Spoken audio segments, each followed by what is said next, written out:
Hello and welcome back to Fire Gaming Project on YouTube. So in this quick video, I just wanted to discuss a pre-release analysis for the upcoming new 5-star Catalyst character, Kokomi, who will be a Hydro Catalyst user and a healer.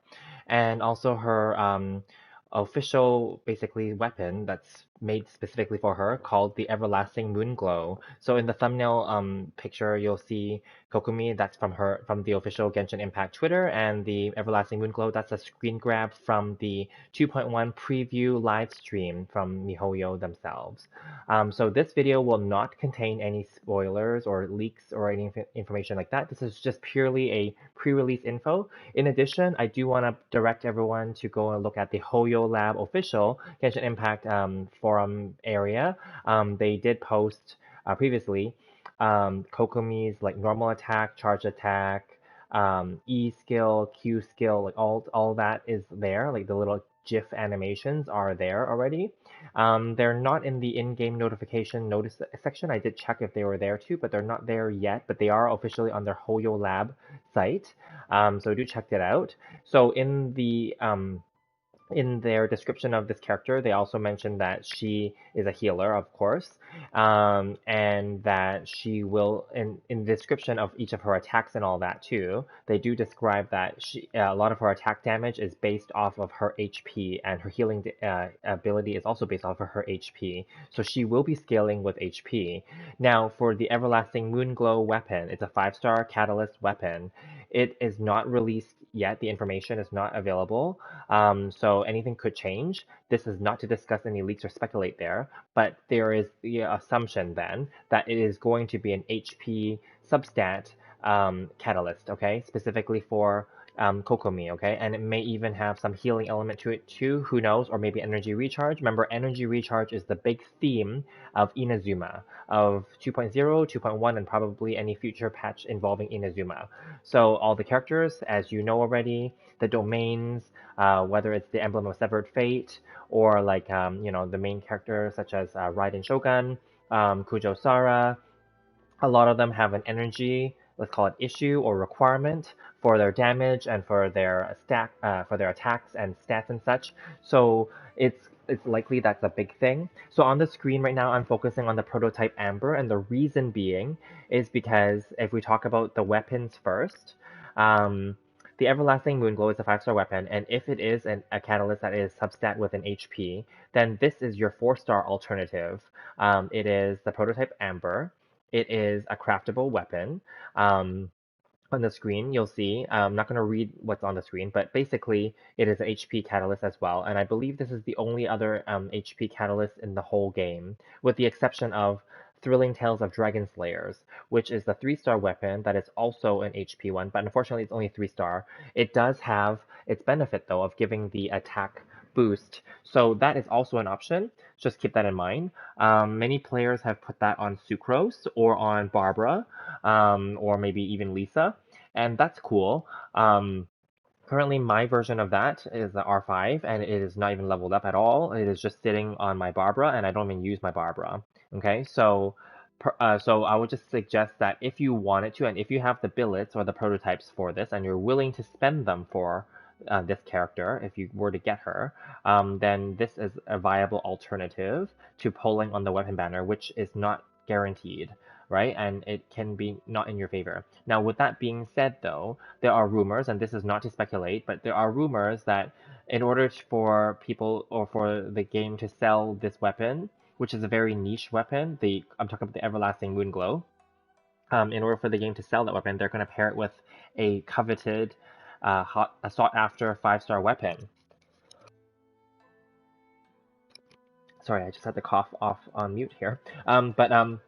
Yeah, so that I'm not going to discuss what that weapon could be, but it's likely that they're going to try to, get people interested in the banner by trying to get the other weapon instead. So that is a strategy.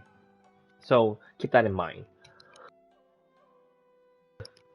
So with that being said, so this is supposed to be a quick video, so I would suggest if you were to get Kokomi, to consider this weapon, or just the Thrilling Tales of Dragon Slayers, or maybe don't even bother worrying about the HP substat so much, and maybe just give her whatever attack-based weapon you have that's a catalyst. Or who knows if she'll do well with elemental mastery, that's also an option too, right? Or energy recharge. She definitely will not do well with any of the crit um, catalysts, so there's no point in doing those ones for her. So Lost Prayers and Solar Pearl, etc., are definitely out for her, and same with the Black Cliff Agate, right? So yeah. So what are you guys' thoughts on that, right? Sorry, I have to keep cutting in and out. Sorry. Okay. So moving on, Kokomi. So what is our pre-analysis of this character?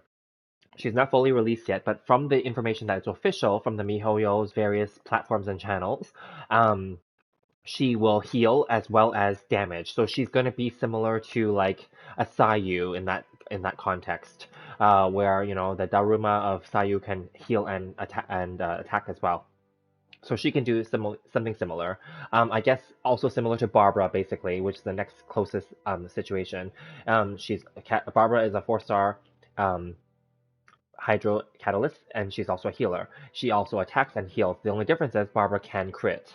Um, so again, I want to make it clear that although it seems like the new meta for the game is to refocus its have a refocus shift back to healing, but there are plenty of healers in the game already. So I do want to caution certain players that she may not be a must pull for you, because what she can do is also available already in the game from other characters. Again, Barbara being the closest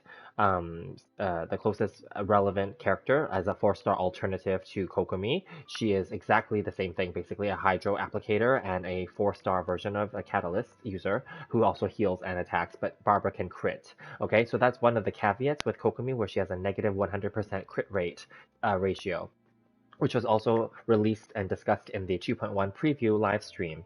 So my pre-analysis is that Kokomi is not a must pull, and therefore her weapon is also not a must pull. From if you watch my other videos discussing whether you should pull Raiden Shogun or Kokomi, please check that out. If you also watch my other videos where I'm discussing 5-star weapons and if you should refine them and whatnot, I also discuss in there briefly that my general rule is that I don't, my personally, for my account, I don't pull on every weapon banner and 5-star weapon banner, and I do not go for the 5-star weapons that are niche in terms of not universally usable by more than one character. And Everlasting Moonglow will fit that situation for me, fall into my rule of thumb, where it is specifically designed and made for basically Kokomi. I guess you can also give that weapon to Barbara then, or yeah. But then again, you don't need to give Barbara a 5-star catalyst if you think of it that way, right? She could do well with the prototype Amber as well, this on the screen here, or she could do well with the Thrilling Tales of Dragon Slayers, which is what I have her on, right? Or if you want to turn her into an attacker, you could technically give her like attack focused or crit damage focused. I'm talking about Barbara. You can focus that on her as well, like give her those attack or crit focused catalysts. Kokomi will unfortunately not be able to utilize the crit ones, so there's that too. Now, I already was pre-farming some of the boss materials, etc., and the Sango pearls, and the Spectre pieces for Kokomi, because I still will pull for her for collection purposes, but I may or may not go very deep with her constellations. I'm probably just going to leave her at C0 likely, because again, as a healer, I don't think I need her to have high constellations. And again, there are tons of other healers in the game already. I can name a few that I really enjoy using. I actually do enjoy using Chi-Chi as a healer. I like her characterization. I think she's really cute and cool. But definitely damage-wise, and late game users will not like her, and I don't use her at all in the Abyss anymore. Even with the current new Abyss. I mentioned this in a previous video, but the current new Abyss I just reset this week in mid-September, where floor 11 is all about corrosion and HP depletion. As long as you have other healers built up, you'll be fine. Trust me. I got 9 stars there. I'm not a Mega Whale, but I got 9 stars there because I just used a level 70 Diona for one half. I have my Jean built up because she, as you know from my history, she's my first 5-star character. So I have my Jean. Of course, we all have Bennett. Who doesn't like Benny Boy, right? So there's Bennett. And then I have built up a Sayu out of a level 70 as well. So, and they're able to, they were able to help me out there significantly for keeping my team alive, and also for just surviving that floor 11. So again, it's doable. So that means, therefore, it's not required for you to pull for Kokomi if you have other healer options, and it's not required to get her weapon either. So anyway, that's my pre-analysis. Again, nothing against those who want her and who love her. She's definitely a very cute and cool character. I like the way that they made her animations. She has that, that mermaidy fish kind of feeling, obviously, and she's very serene looking, and she has that cute characterization. So definitely, I'm still going to pull for her for collection purposes, but I would not recommend her to be a must-pull character at this pre-analysis stage, and therefore her weapon also is not a must-pull.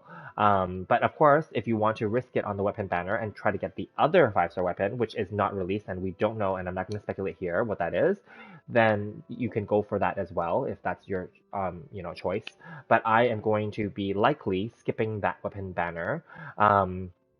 Unless it's something really, really, intriguing. And I will be doing a follow-up video for this once Kokomi and her banner, as well as the weapon banner, are released. So stay tuned and see if I change my opinion. So thank you guys, and I hope you guys like this content. Feel free to like, subscribe, and leave a comment in the box, and hit that notification bell, and I will be continuing to post more videos. And please check out my other videos as well.